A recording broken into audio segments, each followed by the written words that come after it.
सनी ने अपने दादाजी से उनका पुराना फोन मांगा स्टोरी वाइज के वीडियोस देखने के लिए, लेकिन ये क्या, फोन में तो 5G का वाईफाई सिग्नल ही नहीं आ रहा। दादाजी, आपके फोन में हमारा 5G नेटवर्क क्यों नहीं दिख रहा? अरे ये पुराना फोन है, इसकी रेजोनेंट फ्रीक्वेंसी 5G की फ्रीक्वेंसी से कम होगी। सनी का सर घूमने लगा। रेजोनेंट फ्रीक्वेंसी, ये क्या बला है? रेजोनेंट फ्रीक्वेंसी तो बड़े काम की चीज है। इसी की वजह से एक बार मैंने दुश्मन का प्लान फेल कर दिया था। कैसे दादाजी, बताइए ना। कई साल पहले जब मैं फौज में था तो एक बार मेरी पोस्टिंग बॉर्डर पे हुई थी और एक दिन पेट्रोलिंग करते हुए मैंने बॉर्डर के पार एक रेडियो ट्रांसमीटर एंटीना देखा। मैं समझ गया कि दुश्मन इसका इस्तेमाल बात करने के लिए कर रहा होगा। मैंने तुरंत अपने रेडियो पे सारे फ्रीक्वेंसी बैंड्स चेक करे, लेकिन दुश्मन की कोई भी बात मुझे नहीं सुनाई दी। तभी मेरी नजर रेडियो के चैनल्स पे गई। ये क्या, हमारे रेडियो 80 से 110 मेगाहर्ट्ज के बीच ही ऑपरेट करते हैं। कहीं ऐसा तो नहीं कि दुश्मन इससे ज्यादा फ्रीक्वेंसी पे बात कर रहा हो। अब ज्यादा रेंज वाला रेडियो इतनी जल्दी कहाँ से लाते? तो मैंने खुद ही कुछ जुगाड़ करने का सोचा। ट्रेनिंग के दौरान हमें रेडियो कैसे काम करता है ये बताया गया था, वही ट्रेनिंग काम आई। रेडियो का एंटीना कई सारी फ्रीक्वेंसीज के सिग्नल्स को रिसीव करता है। ये सिग्नल्स इलेक्ट्रोमैग्नेटिक वेव्स होती हैं। इलेक्ट्रोमैग्नेटिक वेव्स ऑसिलेटिंग इलेक्ट्रिक और मैग्नेटिक फील्ड से बनती हैं। जब इलेक्ट्रिक फील्ड एंटीना के इलेक्ट्रॉन से टकराती है तो उन्हें सेम फ्रीक्वेंसी पे वाइब्रेट करती है, जिससे हल्का सा वोल्टेज प्रोड्यूस होता है। लेकिन एंटीना पे एक बार में कई सारे सिग्नल्स आते हैं और इसलिए हमें किसी एक सिग्नल को पकड़ने के लिए बाकी सिग्नल्स को फिल्टर आउट करना पड़ता है और यही काम आता है LCR सर्किट।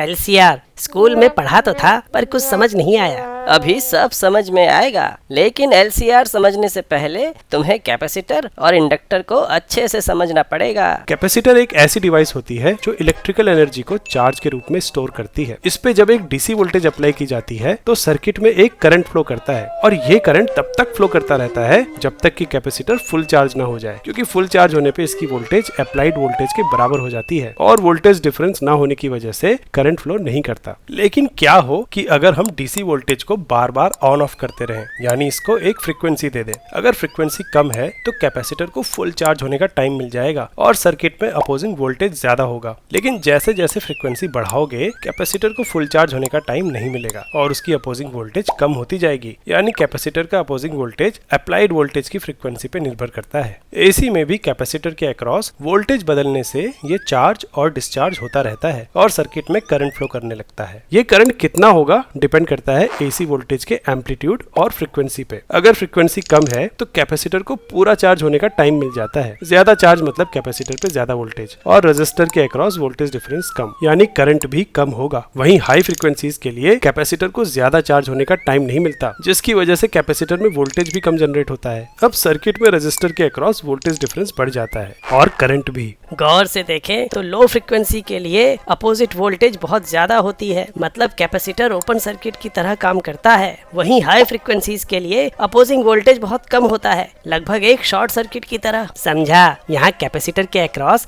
केवल लो फ्रीक्वेंसीज की ही वोल्टेज आएंगी और हाई फ्रीक्वेंसीज के लिए ये वोल्टेज लगभग 0 होगी। लेकिन अभी भी यहाँ लो फ्रीक्वेंसीज की बहुत सारी वोल्टेजेस हैं। आपको इनमें से एक ही चाहिए थी ना? हाँ, एक तरफ की फ्रीक्वेंसीज तो कैपेसिटर ने रोक दी। अब मुझे कुछ ऐसी तरकीब चाहिए थी कि दूसरी तरफ की भी फ्रीक्वेंसीज ब्लॉक हो जाए और फिर मैं फाइन ट्यून करके एक फ्रीक्वेंसी निकाल लूं। तो आपने क्या किया दादाजी? अब आगे की कहानी का हीरो है इंडक्टर। कैपेसिटिव सर्किट में करंट वोल्टेज से लीड करता है। पहले जब करंट पॉजिटिव साइकिल में फ्लो करता है तो कैपेसिटर पॉजिटिवली चार्ज होने लगता है और उसमें अपोजिंग वोल्टेज डेवलप होने लगता है। जब करंट की एक साइकिल कंप्लीट होती है, जैसे कि ये पॉजिटिव साइकिल, तब कैपेसिटर में मैक्सिमम चार्ज ट्रांसफर हो चुका होता है और मैक्सिमम चार्ज मतलब मैक्सिमम वोल्टेज। फिर जैसे ही करंट उल्टी डायरेक्शन में फ्लो होना स्टार्ट होता है, कैपेसिटर डिस्चार्ज होने लगता है और उसकी वोल्टेज गिरने लगती है। इसी वजह से करंट और कैपेसिटर की वोल्टेज के बीच 90 डिग्री का फेज डिफरेंस होता है। इस वीडियो में तो दादाजी ने केवल कैपेसिटर की ही वर्किंग बताई, लेकिन LCR सर्किट का पूरा इस्तेमाल उन्होंने कैसे किया, ये समझने के लिए तुम्हें नेक्स्ट वीडियो का इंतजार करना होगा। अगर वीडियो पसंद आया तो तुम्हें स्टोरी वाइज की ये नोटबुक और भी पसंद आएगी, जिसके फ्रंट और बैक कवर पे